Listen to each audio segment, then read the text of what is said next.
This module will introduce you to the Lynch syndrome early diagnostic pathway.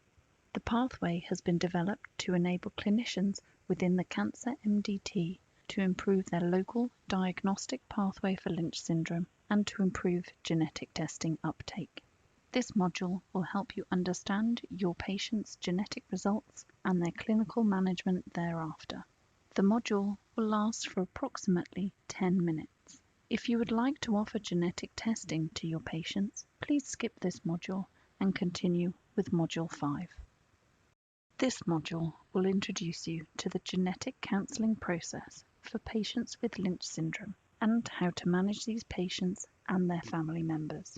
Each MDT should choose to offer either genetic testing via mainstreaming or refer patients to their linked genetic centre. This teaching module focuses on germline genetic testing. It assumes you have identified a patient who is likely to have Lynch syndrome following their tumour screening results and that you have referred this patient for genetic testing. This module will help you understand what happens when a patient is referred for genetic counselling and what the consultation entails. In addition, the module will explain what your patient's genetic result means and how to manage their ongoing care as well as their family. Once you have identified a patient likely to have Lynch syndrome, you should refer your patient for genetic counselling by either referring your patient to your in-house mainstreaming service if you have one set up, or to your linked specialised clinical genetics centre. The cancer team should inform the patient of the referral and give the mainstreaming information leaflet to the patient. This explains the nature of the appointment and why they have been invited. The main aim of genetic counselling is to give information to help the patient understand the implications of the genetic contribution to disease and the familial implications related to it. The word counselling refers to information giving or communication as opposed to psychotherapy. Thus, genetic counselling means communicating genetic information in a meaningful way to patients.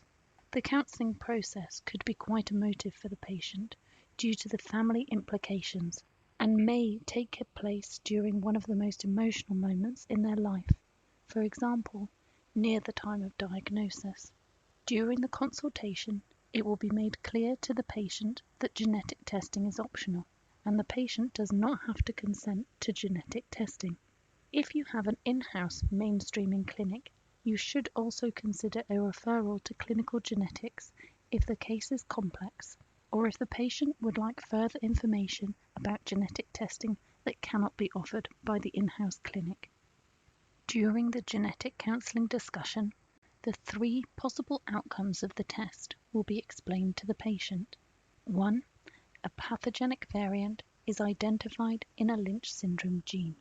2. A pathogenic variant is not identified in a Lynch syndrome gene. 3. A variant of unknown significance is identified in a Lynch syndrome gene. These 3 possible outcomes are explained in the mainstreaming information sheet, which we recommend you read as part of this training.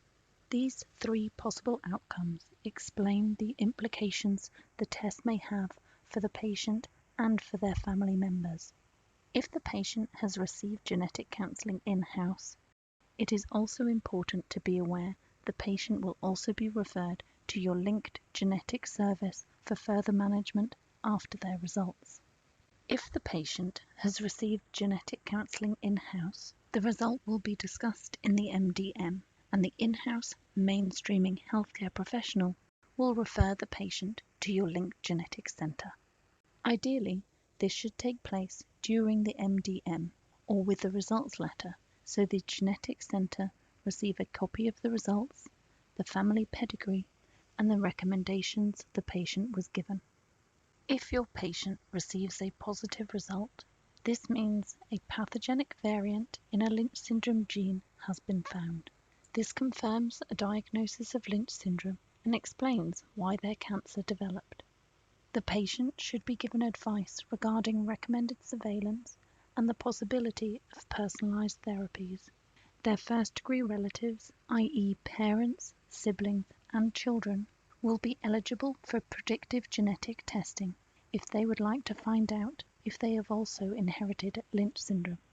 If eligible, the Lynch syndrome patient will be able to access additional family planning options, such as pre-implantation genetic diagnosis, or PGD. If the result is positive, the clinical genetics department will always give an appointment to the patient to facilitate predictive genetic testing for the patient's first-degree relatives and also make surveillance recommendations.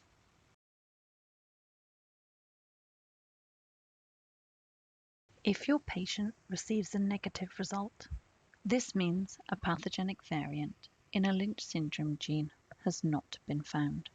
This means they are less likely to have a diagnosis of Lynch syndrome. However, due to their initial deficient immunohistochemistry result, Lynch syndrome cannot be fully ruled out.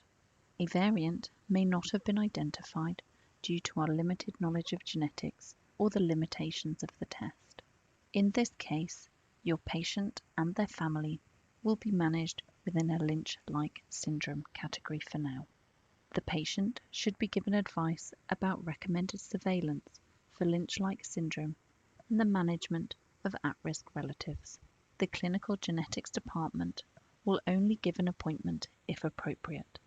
For example, sometimes they can offer further genetic testing in the tumour to ascertain whether the gene changes were found only in the tumour, which is a sporadic cause, or if there is further evidence of a germline variant, which would indicate Lynch syndrome.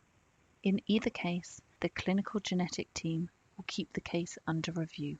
For this reason, it is important to be aware the patient may be contacted in the future. If your patient is found to carry a variant of uncertain significance in a Lynch syndrome gene, it means we are currently unclear whether the gene variant is benign or likely to be responsible for their cancer. It is important to know that gene variants are very common, and the vast majority of gene variants are not pathogenic. Management and recommendations for first-degree relatives are the same as if no pathogenic variant had been found for Lynch syndrome. The patient should be given advice about the recommended surveillance for Lynch-like syndrome and recommendations for their at-risk relatives. Predictive genetic testing will not be offered to relatives. Again, the clinical genetics department will only give an appointment if appropriate. However, the clinical genetics department will keep the case under review and might contact the patient in the future. The cancer risk in Lynch syndrome can be managed by 2-yearly colonoscopy with polypectomy. Current UK guidelines recommend this is performed from the age of 25 for MLH1, MSH2 and EpCAM carriers, and from the age of 35 for MSH6 and PMS2 carriers. Aspirin. A low-dose aspirin is recommended to be taken daily for at least 2 years. This was shown by the CAP2 randomized control trial to reduce the long-term risk of cancer in individuals with Lynch syndrome by around 50%. One-off screening for Helicobacter pylori. Eradication reduces the lifetime risk of gastric cancer by up to half. Currently, there is limited evidence about the utility of gynecological surveillance for early detection of endometrial and ovarian cancer. Symptoms may be an effective means of identifying any problems. However, surveillance and surgery should be discussed at the appropriate age with all Lynch syndrome patients and female family members at risk. Discussion about risk-reducing hysterectomy and removal of fallopian tubes and ovaries may be offered to women with Lynch syndrome. Generally, this is offered because there is no effective screening test. However, this should be a personalised decision, generally offered from the age of 40, once they have completed their families and taken into consideration their risk factors, familial pathogenic variant, personal preference, and quality of life. If you would like to access the guidelines for the management of gynecological cancers in Lynch syndrome, from the Manchester Consensus Group, you can follow this link, which will give you access to the article. The guidelines are also available in our dedicated Lynch syndrome supporting documents webpage in the RM Partners website.